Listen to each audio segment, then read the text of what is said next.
Hello everyone, welcome back another video. In this video we discuss about a new topic Cauchy sequence of real analysis BSc first year. तो BSc first year के इस topic को हम discuss करने वाले हैं। तो अब हम कॉची सीक्वेंस पर जा चुके हैं। इससे पहले एक दो वोल्जानो की थ्योरम है, ठीक है, वो इतना इंपॉर्टेंट तो नहीं है पर लेकिन एक दो बार पूछी गई, वो उसको मैं बाद में आपको कवर करवा दूंगा। ठीक है, पहले हम इंपॉर्टेंट टॉपिक कवर कर लेते हैं कॉची सीक्वेंस। तो यहाँ से पूछे जाने के चांसेस हैं आपके, क्योंकि कॉची सीक्वेंस पर एक दो थ्योरम है आपकी, उन दोनों में से पूछने के चांसेस हैं आपका। ठीक है, कन्वर्जेंट और कॉची सीक्वेंस में से कोई ना कोई एक थ्योरम जरूर पूछ ली जाती है, तो ये आपके लिए इंपॉर्टेंट वीडियो हो सकती है। तो सबसे पहले आप देखो समझो कि कॉची सीक्वेंस क्या है, इसको मैं आपको बता देता हूँ क्लियरली।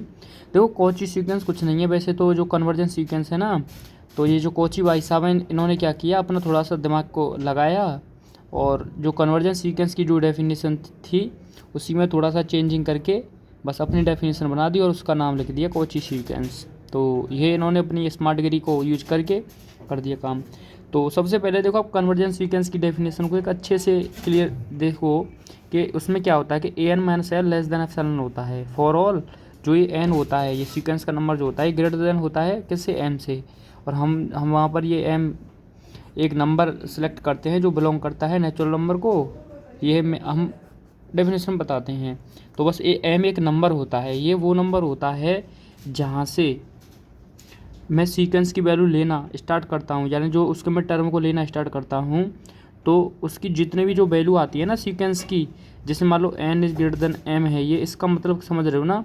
मैं आपको कई बार बता चुका हूँ n is greater than equal to m, कि जैसे m की वैल्यू अगर 10 है तो अगर जो n होगा वो मान लो 10 होगा, 11, 12, 13 इस तरीके से चलता जाएगा। तो इसका मतलब यहाँ पर जो सीक्वेंस के टर्म आते जाएंगे A10, A11, A12, तो ये वो टर्म होंगे कि इनकी जो वैल्यू आएगी ना, वैल्यू इनकी वैल्यू जो होगी A10, A11, A12, हाँ वो उसकी जो वैल्यू होगी वो आपकी एल के आसपास होगी, इस एल के नेबरहुड में होगी।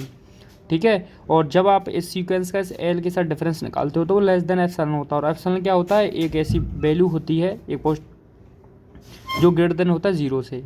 ठीक है, ये इस तरीके से। तो सिंपली बस इतना है, एक चीज़ ये समझो कि जो ये वैल्यू है, बस आपको एक इम्पोर्टेंट बस इस चीज़ पर फोकस रखना है, इस पर। ठीक है, ये आप समझ जाओगे तो सीक्वेंस की डेफिनेशन एकदम क्लियर हो जाएगी। जैसे एक डायग्राम से आप समझो, जैसे मान लो ए सीक्वेंस का कोई एग्जांपल देता हूँ मैं आपको, एक ग्राफ से समझाता हूँ। जैसे A N is equal to 1/n ले लिया सीक्वेंस, ठीक है। अब देखो यहाँ से हम क्या कर रहे हैं, जैसे मान लो ये n है आपका, n पर आप वैल्यू दो 1 2 3 4 5 6 इस तरीके से। तो ये आपका मान लो ए एन है इस पर, तो ए एन की वैल्यू आती जाएगी। अब देखो ध्यान से, जब आप n को इन्फिनिट ले जाओगे तो 1/n इन्फिनिट 0 हो जाएगा। इसका मतलब मान लो ये 0 है तो ये 1 होगा, तो 0 1 के बीच में ही होंगी वैल्यू, आप ये समझ रहे हो यहाँ से, क्योंकि n की वैल्यू 1 रखोगे तो 1 आएगा और इन्फिनिट रखोगे तो 0 आ जाएगा। तो 0 1 के बीच में ही होंगी वैल्यू इसकी सारी। अब ठीक है, तो जैसे आप देखो वैल्यू रखोगे 1 तो 1 आ जाएगा, जैसे आप 2 रखोगे तो आपका मान लो 1/2 आएगा। ठीक, जैसे मान लो 1/2 आएगा, अब 1/2 मान लो, जैसे मैं यहाँ पर मार लेता हूँ, 2 रखने पर 1/2 मान लो ये यहाँ पर आ जाएगा। ठीक, 3 रखोगे 1/3 आएगा, मान लो 1/3 यहाँ पर कहीं पर है तो ये यहाँ पर आएगा। जब आप डायग्राम में बनाओगे 1/4 आएगा, वो मान लो यहाँ पर कहीं पर है, इस तरीके से आएगा। 1/5 आएगा, 6 आएगा, 7 आएगा, इस तरीके से वैल्यू आती जाएंगी। ठीक है, 7 8 इस तरीके से वैल्यू ये आती जाएंगी। अब देखो आपको एक चीज़ पता है कि n की वैल्यू में कुछ भी ले लूँ ये 0 तो नहीं होगा, क्योंकि लाख लोगे तब भी वो कुछ 0 से बड़ा ही होगा। इसका मतलब ये 0 पर तो नहीं जाएगा, पर लेकिन ये आपको दिख रहा है ये जो डायग्राम है, जो आपका ये जो स्लोप है ये नीचे की तरफ टेंड हो रहा है ये। ठीक, पर लेकिन ये 0 पर इससे यानी इसके साथ ये ओवरलैप नहीं करेगा। क्यों नहीं करेगा, क्योंकि कुछ भी वैल्यू ले लो आप, वो 0 से तो बड़ी ही होगी। कुछ भी लेके देख भी लो आप, ठीक है, पता चल जाएगा आपको। पर लेकिन आपको एक चीज़ दिख रहा होगा कि देखो यहाँ से 1 और 1/2 के बीच में जितना जो गैप है ये धीरे धीरे देखो ये आपका पास आता जा रहा है। ठीक है, डिफरेंस कम होता जा रहा है, डिफरेंस कम होता जा रहा है। इसका मतलब क्या है कि जो हम m जो सेलेक्ट करते हैं ना, वो नंबर सेलेक्ट करते हैं जिसके बाद सीक्वेंस के जितने भी मैं टर्म लूँगा ना वो इतने पास होंगे, इतने पास होंगे। वो जो टर्म हम m जो सिलेक्ट करेंगे, m के सिलेक्ट करने के बाद जो भी मैं सीक्वेंस के टर्म को सिलेक्ट करता जाऊंगा वो इतने पास होंगे, वो l के नेबरहुड में, या जिस पॉइंट पर लिमिट एग्जिस्ट कर रही होगी उसके नेबरहुड में वो आपके आने लग जाएंगे। जैसे इसका नेबरहुड क्या होता है, L minus epsilon R plus epsilon, ठीक है। तो जैसे मान लो एल को यहाँ पर कोई वैल्यू है और इसका नेबरहुड इधर एल माइनस एप्सिलॉन हो गया, एल प्लस एप्सिलॉन हो गया। इसका मतलब जो जितने भी सारे वैल्यू होंगे वो इसके पास आते जाएंगे। एम हम वो सिलेक्ट करते हैं एम। उसके बाद जैसे मान लो एम को मैं अगर यहाँ से सिलेक्ट कर लूँ एज एग्जांपल, तो यहाँ से जो जितने भी वैल्यू वो मिलेंगी ना, वो सारी वैल्यू आपकी एल को टेंड करने लग जाए, एल की तरफ, यानी एल के आसपास ही होंगी वो सारी वैल्यू इसी नेबरहुड में। इसका मतलब वो एल के आसपास होंगी। तो आप एक चीज़ समझो कि जितने भी टर्म होंगे, एम से बड़े जितने भी टर्म होंगे, मान लो A10 A11 A12 A13 A15, जितने भी टर्म होंगे सारे क्या होंगे, वो एल की तरफ आसपास होंगे। ये कहा था कन्वर्जेंट सीक्वेंस में। अब कोची ने देखो क्या कर दिया, कोची ने कहा कि कोची ने बस इतना बात को घुमा दिया कि जो जो ये टर्म होंगे, इसने क्या कहा कि जो भी मान लो ये ए एन होगा सीक्वेंस होगा, इसने पूरे सीक्वेंस की बात की कि जो सीक्वेंस होगा, ठीक है, उसकी वैल्यू कहाँ पर जाएगी, एल के आसपास जाएगी। अब इसने कह दिया, इसने आपकी कोची ने, कि जितने भी जो टर्म होंगे, ये टर्म जो है ना, ये जो टर्म होंगे A10 A11 A12 A13, इनका जो डिफरेंस होगा मोड, जैसे मान लो AN माइनस AM मान लूँ मैं दूसरे सीक्वेंस को, मान लो ये कोई टर्म है, बस इतना है, ठीक है। तो ये जो है लेस देन एप्सिलॉन होगा। इसका मतलब बस इसने बस बात को कितना घुमा दिया कि इसने टर्म की बात कर दी। इन्होंने क्या बात की कि जो हमारा जो सीक्वेंस की वैल्यू होगी, ठीक है, वो एल के आसपास होगी। यानी अगर एल को आप माइनस करोगे तो वो एप्सिलॉन के बराबर होगी। और ध्यान रखना, जो एप्सिलॉन होता है ये वेरी स्मॉल होता है, बहुत छोटा होता है ये आप, ठीक है, जो हम अपनी अकॉर्डिंग इसको यूज़ करते हैं, और जो बहुत ही स्मॉल होता है, पर लेकिन ग्रेटर देन 0 होता है। तो अगर मान लो ए एन में से अगर एल माइनस करने के बाद एप्सिलॉन आ रहा है, एप्सिलॉन वैसे ही बहुत छोटा है, इसका मतलब इन दोनों का डिफरेंस बहुत कम होगा, तभी तो ये आसपास आएगा ना। जब x इक्वल टू 10 है और x1 और x2 अगर 9 है, तभी तो इन दोनों का डिफरेंस 1 आएगा। जब ये बिल्कुल एकदम छोटे, यानी 10.1 ले लो, इसको 10.2 ले लो, तो इसका मतलब इनका डिफरेंस बहुत ज़्यादा, जब ये दोनों वैल्यू बिल्कुल आसपास होंगी तब इनका डिफरेंस सब कम आएगा। इसका मतलब ये दोनों वैल्यू एकदम आसपास हैं। ये जो ए एन है बिल्कुल एल के आसपास है। ए एन का आसपास होने का मतलब कि जितने भी सीक्वेंस के टर्म है वो एल के आसपास हैं। तो कितने टर्म होंगे, जो N is greater than equal to M होंगे। इसका मतलब अब A5 हुआ, A6 हुआ। अब इन्होंने क्या कहा कि रैंडमली आप कोई भी टर्म, दो टर्म उठा लो, कोई भी दो टर्म उठा लो आप, यानी मान लो 6 7 को उठा लो, तो जब आप इन दोनों का डिफरेंस निकालोगे वो लेस देन एप्सिलॉन होगा। इन्होंने ये कह दिया बस। कितना कहा, इन्होंने कहा कि जो ए एन है सीक्वेंस की जो वैल्यू है वो एल के आसपास होगी। इन्होंने कहा कि जो सीक्वेंस की बात ना करके इन्होंने कहा कि कोई भी टर्म आप उठा लो, रैंडमली कोई भी टर्म आप इसमें से उठा लो, ठीक है, कोई भी, और उन दोनों का आप मॉड निकालो, वो लेस देन एप्सिलॉन आएगा। बस इतना इन्होंने अपने डेफिनेशन में कहा। तो समझ रहे हो ना, बस क्या बात हुई सिंपली। जैसे अगर आप एग्जांपल में वैसे बताऊँ, जैसे आप हो और आपका कोई मित्र है, ठीक है, और आपका किसी चौराहे के पास घर है, ठीक। तो किसी ने कहा कि आपका घर किस चौराहे के पास है, ठीक है। अब कोची भाई साहब ने मान लो उसी बात को क्या कह दिया कि आपका घर और आपके दोस्त का घर चौराहे के पास है। तो इसका मतलब आपका भी घर भी चौराहे के पास हो गया, आपके दोस्त का भी घर चौराहे के पास हो गया। बस बात को घुमाने का थोड़ा तरीका बदल दिया, बस यही। तो आई होप आप समझ गए होंगे कि क्या है इनकी डेफिनेशन, ठीक है। तो क्लियर होगी आपको। अगर कोई प्रॉब्लम है तो कमेंट कर देना आपको। तो सिंपली देखो, आप थोड़ा सा मैंने आपका टाइम लिया, पर लेकिन आपको क्लियर हो गया होगा। तो देखो, a sequence A N is said to be Cauchy sequence, ठीक है। कोची सीक्वेंस हम कहेंगे if epsilon greater than 0 there exist. तो देखो एप्सिलॉन ये हम खुद सेलेक्ट करते हैं। अब एप्सिलॉन देखो किस तरीके से सेलेक्ट किया जाता है आपका।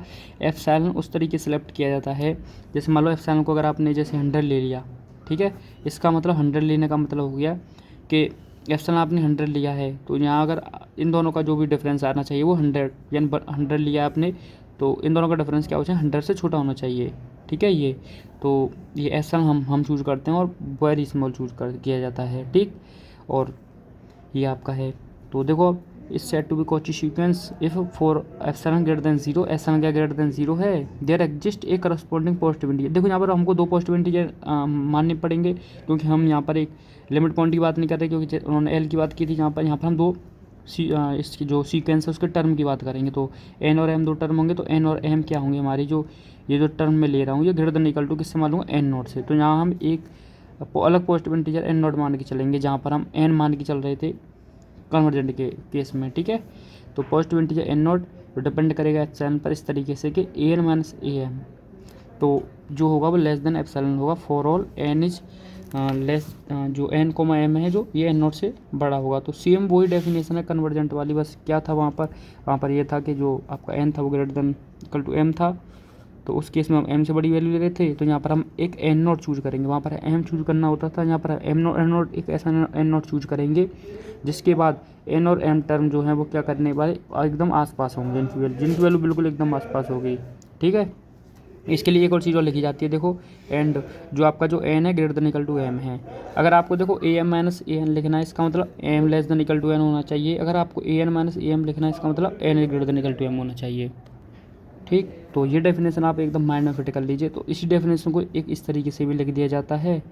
ठीक है, तो बस लिखने का तरीका है, कुछ नहीं है। बस क्या किया यहाँ पर, जैसे मान लो एक इंटीजर के साथ अगर हमें लिखना चाहें, जैसे मान लो उसी कन्वर्जेंट के साथ लिखना चाहूँ, जैसे एम डिपेंड ऑन एप्सिलॉन लिखना चाहूँ, तो यहाँ पर हम एम ना मान के एन प्लस भी मान लें। ठीक है, P greater than equal to 1 होता है, या पी ग्रेटर देन 0 कह सकते हो, पी ग्रेटर देन 0 कह सकते हो, या P greater than equal to 1 depend on you. ठीक, तो बस इतना है, सेम बातें हैं। तो ये बस दो डेफिनेशन बनाने का बस यही था कि इस पर इससे कुछ क्वेश्चन आसान बन रहे थे, तो इससे कुछ क्वेश्चन आसान, ठीक है, इसलिए बना दिया। तो क्वेश्चन तो आपका कोची से पूछा ही नहीं, कम चांसेस हैं, तो क्वेश्चन तो बाद में डिस्कस करेंगे, पहले थ्योरम आपकी करना है, क्योंकि आपने कमेंट में किया था कि थ्योरम कवर करवाई जाए आपकी। ठीक, तो अब देखो थ्योरम, इसकी सबसे पहली थ्योरम फर्स्ट इंपॉर्टेंट थ्योरम है आपकी। ठीक, तो देखो ध्यान से कि every convergence sequence A N is a Cauchy sequence. हमको अब देखो ये प्रूव करना है कि कन्वर्जेंस सीक्वेंस क्या होता है, आपका कॉची सीक्वेंस होता है। तो देखो बात एकदम सेम वही बात है, क्योंकि और देखो ये अटल सत्य, ये एकदम बात सही बात है एकदम, ये कन्वर्जेंस सीक्वेंस कॉची होता है और कॉची भी कन्वर्जेंट होता है ये, क्योंकि बात को घुमाकर ही वही कहा गया कि जो ए एन की जो जितने भी वैल्यू होंगे सीक्वेंस की, जितने भी टर्म होंगे वो सारे एल के आसपास होंगे। अब उसने क्या कहा कि जितने टर्म है उनमें से 2 टर्म को उठा लिया और उनका डिफरेंस उसने एप्सिलॉन से लेस देन बता दिया। तो इसका मतलब वो बात तो एक ही होगी ना। तो ये हमको यहाँ दिखाना पड़ेगा कि जो कन्वर्जेंस सीक्वेंस है वो कॉची होगा या नहीं होगा। और कॉची सीक्वेंस के लिए क्या करना पड़ेगा, बस कुछ नहीं करना, a N minus A m less than epsilon, ये दिखाना पड़ेगा इस तरीके से। ठीक है, तो सबसे पहले थ्योरम में क्या करते हैं, जो गिवन है वो करेंगे, फिर उसके बाद जो प्रूव करना है वो लिखेंगे, उसके बाद अपना काम करेंगे। ठीक है, तो उसी के साथ चलते हैं। देखो, तो पहले मैं कन्वर्जेंस सीक्वेंस सेलेक्ट कर लेता हूँ। तो let us consider a convergence sequence, हमने एक कन्वर्जेंस सीक्वेंस कंसीडर कर लिया ए एन। देन अब ये तो देखो सिंपली बात मैंने कहा था कि अगर कोई सीक्वेंस कन्वर्जेंट है, इसका मतलब उसके पास यूनिक लिमिट पॉइंट होगी। ठीक है, यूनिक लिमिट पॉइंट होगी उसके पास। या देखो आप ये चीज़ ना लिख कर भी आप डायरेक्ट इसकी ये डेफिनेशन लिख सकते हो, कोई दिक्कत नहीं है। अगर ये लिख दोगे तो और अच्छा है। ठीक, तो then it has a unique limit point L, now we using definition of limit point. तो उसकी डेफिनेशन से क्या होता है, for all epsilon greater than direct corresponding positive integer N naught. देखो ये एन नोट के रेस्पेक्ट में क्यों लिखी है, इसका मैं आपको बताता हूँ रीजन। एन नोट की केस में इसलिए लिखी है क्योंकि कॉची को प्रूव करने के लिए, क्योंकि देखो ये तो हमारे ऊपर है कि हम एम से दिखाएं, किसी से दिखाएं, किसी से भी दिखाएं, कोई दिक्कत नहीं है। तो एन नोट से इसलिए दिखा दिया कि कॉची के अभी मैंने आपको डेफिनेशन बताई थी, तो उसमें हम एन नोट इंटीजर ले रहे थे, तो आगे कोई प्रॉब्लम ना रहे, इसलिए हमने एन नोट लेकर चलना स्टार्टिंग से ही। ठीक है, तो N naught depend on option such that mod of A N minus L, mod of A N minus L, ठीक है, लेस देन होगा एप्सिलॉन। अब देखो ध्यान से, ये इस चीज़ पर आप फोकस रहोगे यहाँ पर। देखो वैसे तो एप्सिलॉन होता है, पर लेकिन मैंने आपसे कहा था कि एप्सिलॉन हम अपने अकॉर्डिंग चूज कर सकते हैं।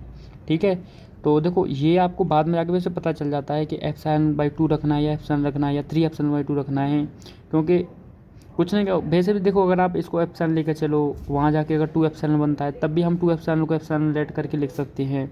ठीक है, अगर ये सारी चीज़ें ना करना पड़े लास्ट में, तो फिर हम उसी हिसाब से सेट कर लेते हैं इसको कि एप्सिलॉन बाई 2 लिखूँ या एप्सिलॉन लिखूँ।